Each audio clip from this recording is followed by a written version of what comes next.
Hi friends, welcome back to our channel. ഞാൻ എത്തിയിരിക്കുന്ന ഒരു ടൊമാറ്റോ റൈസ് റെസിപ്പി ആയിട്ടാണ്. വളരെ ഈസി ആയിട്ടുള്ള റെസിപ്പിയാണ്. പെട്ടെന്ന് നമുക്ക് ലഞ്ചിനൊക്കെ ഉണ്ടാക്കിയെടുക്കാം.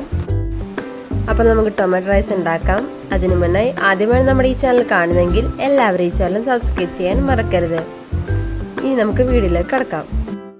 ടൊമാറ്റോ റൈസിലേക്ക് ആവശ്യമായ സാധനങ്ങൾ എന്തൊക്കെയാണെന്ന് നമുക്ക് നോക്കാം. ഞാനിവിടെ 2 സവാള കട്ട് ചെയ്ത് വെച്ചിട്ടുണ്ട്.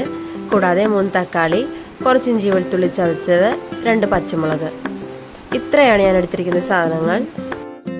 റൈസ് ഉണ്ടാക്കാനായി ഞാനിവിടെ ജീരകശാല അരിയാണ് എടുത്തിരിക്കുന്നത്. അതൊരു 3 ഗ്ലാസ് അരി വെള്ളത്തിൽ കുതിർത്താൻ വെച്ചിട്ടുണ്ട്. ഒരു 15-20 മിനിറ്റ് നമുക്ക് കുതിർത്തെടുത്താൽ മതിയാവും.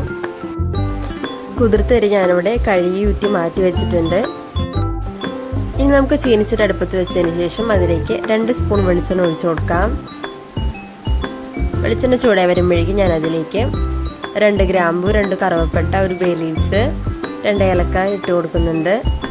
അതൊന്ന് ചൂടാകുമ്പോഴേക്കും നമുക്കതിലേക്ക് പച്ചമുളകും ഇഞ്ചി വെളുത്തുള്ളി ചതച്ചുകൂടി ചേർത്ത് കൊടുക്കാം.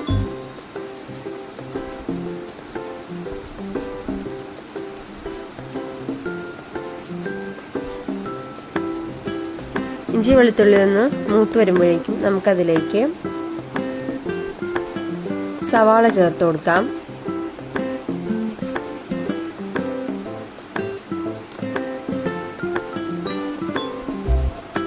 സവാള പൊടി ചേർത്തതിന് ശേഷം നമുക്ക് നന്നായി ഒന്ന് വഴറ്റിയെടുക്കണം.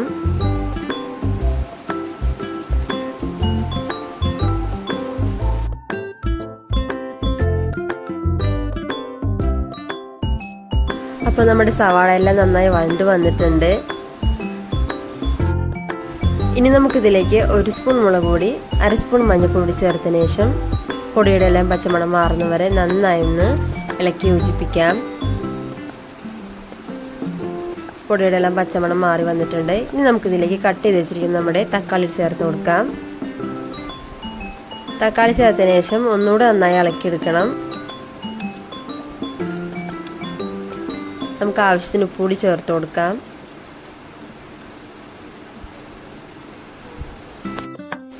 ഇനി ഞാനിതിലേക്ക് കുറച്ച് ചൂടുവെള്ളം ചേർത്തതിന് ശേഷം ഒന്ന് മൂടി വെച്ച് വേവിച്ചെടുക്കാം.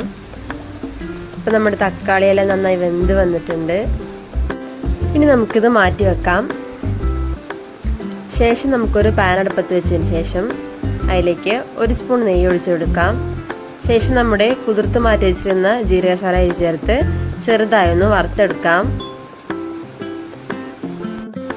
ശേഷം ഞാൻ അതിലേക്ക് തിളപ്പിച്ച വെള്ളമാണ് ചേർത്ത് കൊടുക്കുന്നത്. 1 ഗ്ലാസ് അരിക്ക് 2 ഗ്ലാസ് തോതിൽ വെള്ളം എന്ന രീതിയിൽ നമുക്ക് എടുക്കാം. ശേഷം നമുക്കൊന്ന് മൂടി വെച്ച് വേവിക്കാം. ചെറിയ തീയിൽ വേവിക്കാം. അങ്ങനെ നമ്മുടെ അരിയെല്ലാം നന്നായി വെന്ത് പാകമായി വന്നിട്ടുണ്ട്. ഇനി നമുക്കിതൊരു പാത്രത്തിലേക്ക് കോരി മാറ്റി വെക്കാം.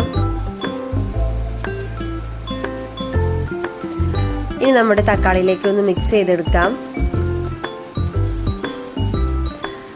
അങ്ങനെ നമ്മൾ വളരെ എളുപ്പത്തിൽ തയ്യാറാക്കാൻ പറ്റാവുന്ന എന്നാൽ വളരെ ടേസ്റ്റി ആയിട്ടുള്ള ടൊമാറ്റോ റൈസ് ഇവിടെ റെഡിയായി. എല്ലാവരും ഇത് ട്രൈ ചെയ്ത് നോക്കാം.